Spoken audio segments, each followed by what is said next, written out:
Hey, good morning, everyone. Thank you for joining us on this beautiful, finally plus Wednesday in Calgary.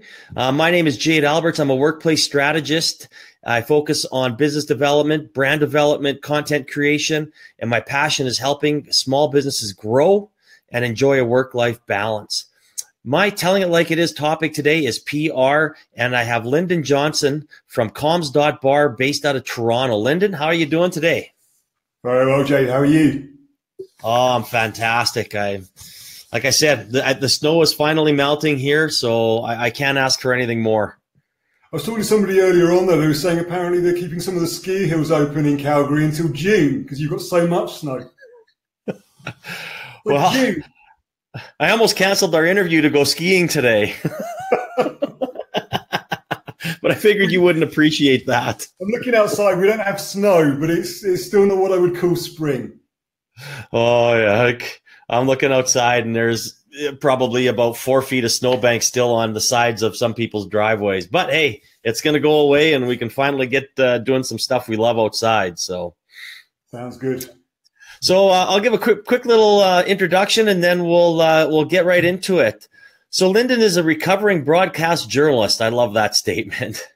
After almost 10 years working in the news, he spent the last 20 helping entrepreneurs to use PR and marketing to grow their business. Lyndon is the founder of COMMS.bar. COMMS.bar works like an Apple Genius bar, providing early-stage companies with the right size, right time communication strategy and advice to help them figure out what they need to do, when they need to do it, and remove the unknowns from their strategy. Appointments with COMMS.bar start at $69, and Lyndon's part of what he describes as a pay-as-you-grow to book an appointment with one of the specialists. To visit that today, we've got the www.comms.bar. It's up on the broadcast here as well. So I guess let's get the big elephant out of the way. A lot of companies think PR is shouldn't be integrated with the marketing. Obviously I believe it is. You believe it is. Please share with us your thoughts.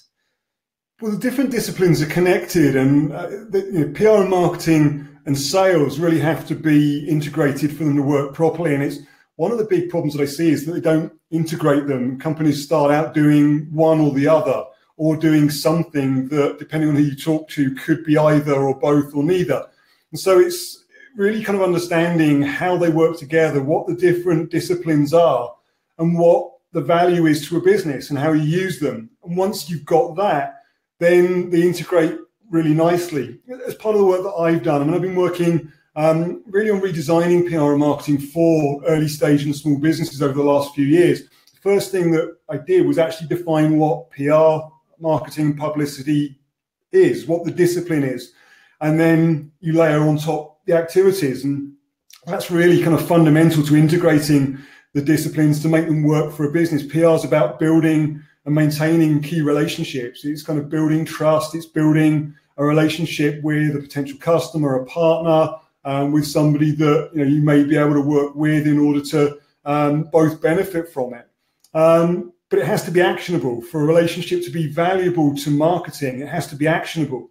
Marketing is the process of activating that relationship. So you build a relationship with somebody, you then ask them to do something which has commercial value for your business. That could be to visit a website, it could be to offer a recommendation, leave a review, to buy a product, to make an introduction. But marketing really relies on somebody doing something. And marketing is that process of figuring out how you get them to do it.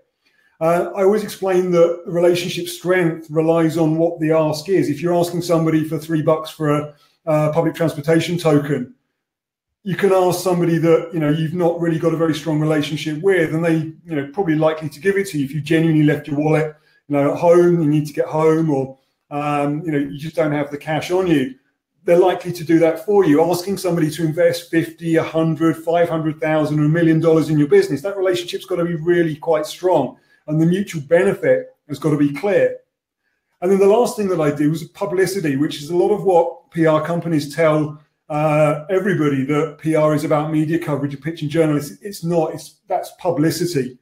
Publicity is about awareness. It's about awareness, pure and simple, without any attempt to build or maintain a relationship or to compel somebody to take an action. And when you understand those three kind of core disciplines, integrating PR and marketing becomes a lot easier, and it also becomes a lot more effective. No, I totally agree. I agree. Valid points, great points, Lyndon. I guess, I mean, a lot of businesses, small businesses for that matter, that, I work with, and I know you have a few as well. Like, why is it so important for them to have PR? Well, because relationships are the key to everything when you're an entrepreneur. They're key to growing the business. They're key to scaling. They're key to finding opportunities. Without them, everything's a lot more difficult. Every action, every commercially valuable action that you need somebody to take becomes more difficult. Yeah. So building those relationships ahead of time and doing it strategically is really important to building a growth plan and to actually being able to execute on it. It's great to have a large follower base. I have lots of people that, you kind of talk in general to, but unless they're the right people, the people that are capable of taking the action or want to take the action or see benefit from taking the action that you're asking them, it benefits your business, but it also has to benefit them. Really, growth doesn't happen.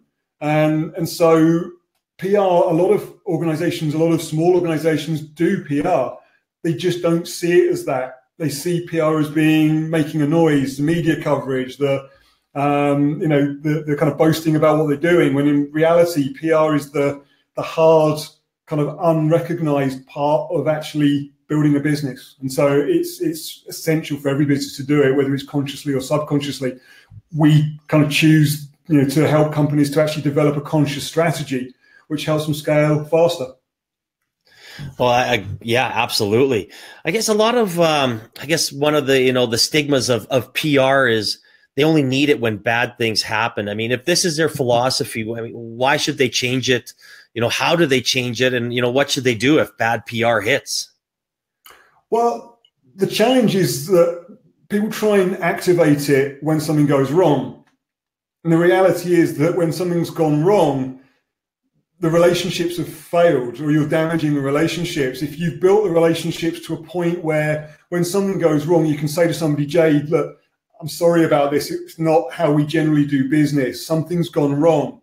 If I have a relationship with you, you're far more likely to believe me and actually forgive that actually it really isn't standard business operation. It's something that's gone wrong. We've seen that it's gone wrong. We've acknowledged it, and we're taking steps to deal with it. If I'm trying to convince you with no relationship that actually I'm, honest, I'm usually an honest guy, it doesn't normally happen like that, you have no way of knowing whether that's true or not. I'm expecting you to take it at face value. And I always explain that the best crisis management strategies are ones we never hear about, because what they do is they stop the problem from happening, because people rely on the strength of the relationships. When operationally something goes wrong, when something happens that isn't that doesn't fit with the brand values, the companies can go to the people that they have relationships with and say, we messed up, we got it wrong, this is not normally how we do business. And the crisis never turns into something that you read about in the press because they've dealt with it.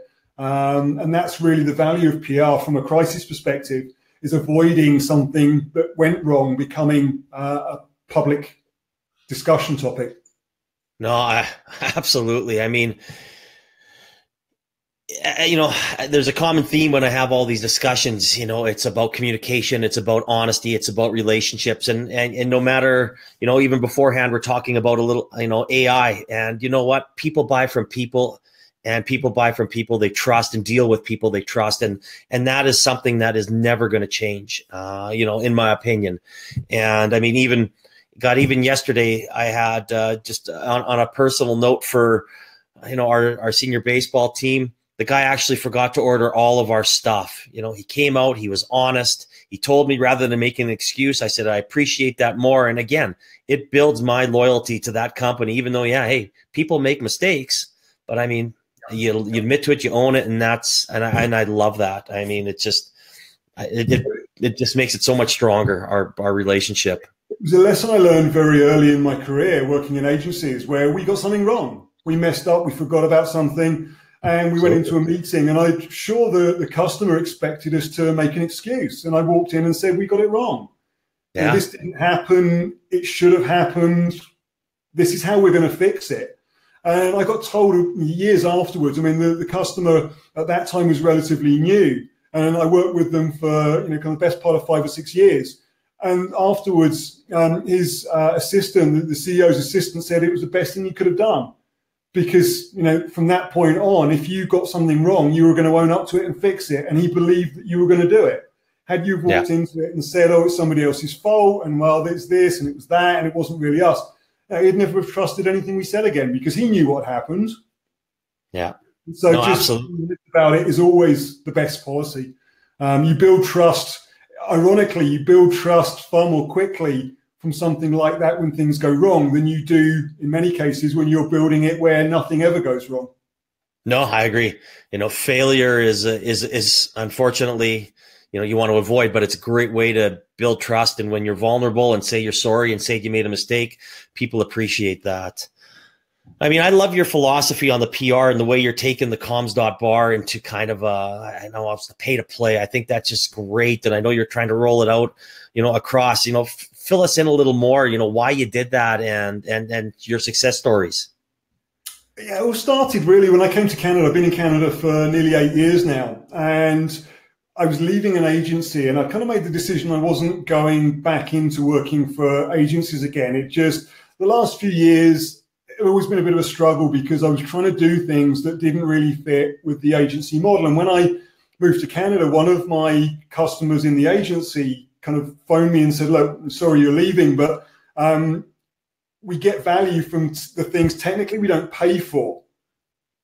We're keeping working with your former employer, but could we still keep working with you on the things that you were doing for us that weren't part of that arrangement?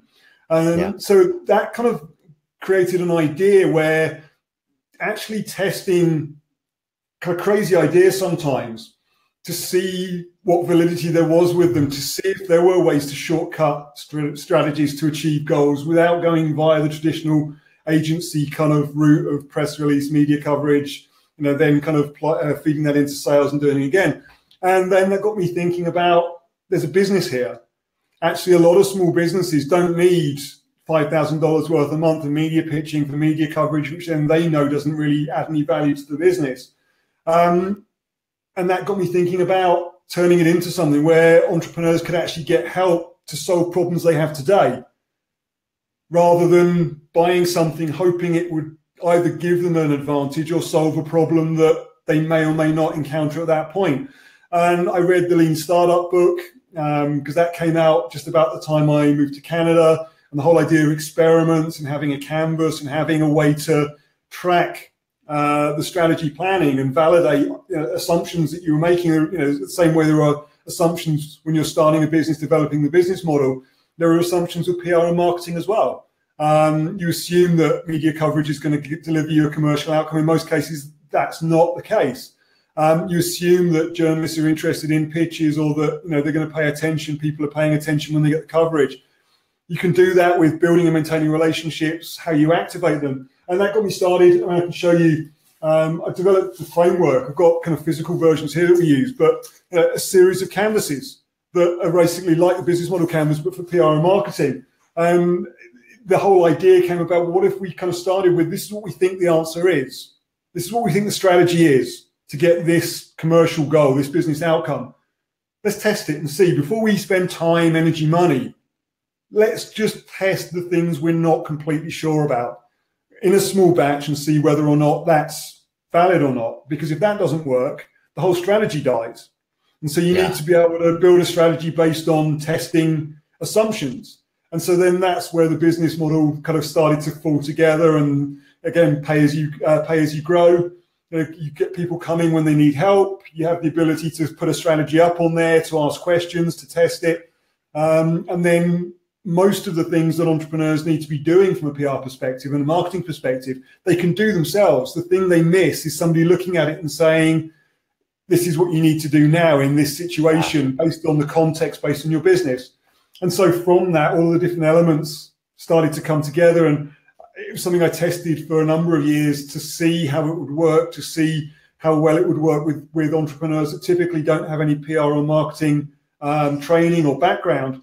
And the bar is really just the meeting point. It's the way to do what we're doing now, to have a conversation where an entrepreneur will bring a business challenge and we'll look at how they use PR, marketing, publicity to achieve it. Who are the key people they need to build relationships with, and how strong are those relationships? Are they as strong as they need to be? How do you get somebody to take a commercially valuable action? And then if publicity is part of the program, where do we kind of work it so it's commercially valuable coverage rather than just vanity coverage, which is what most kind of media coverage is for most organizations right now.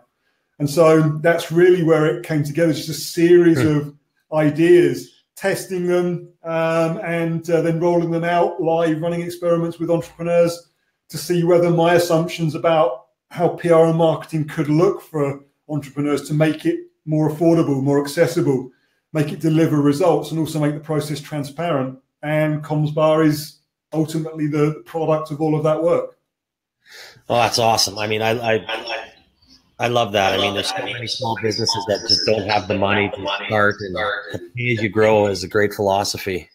So it's great. And I really do appreciate you sharing that with us today, Lyndon, and spending, 15 minutes with me and everybody that's been watching and will watch on, when we share it on our LinkedIn and our other social media platforms. So thank you so much for, hanging out today. My pleasure. Thank you for inviting me. Excellent. Well, that will wrap up today, and I hope you enjoyed it. If you have any questions, please post them on. Lyndon and I will answer them. We're both very active on our social media platforms. So, again, my name is Jade Alberts. I'm a workplace strategist based out of Calgary. And until next week, thank you for joining us, and we will see you. Thanks again, Lyndon. Thanks, Jade.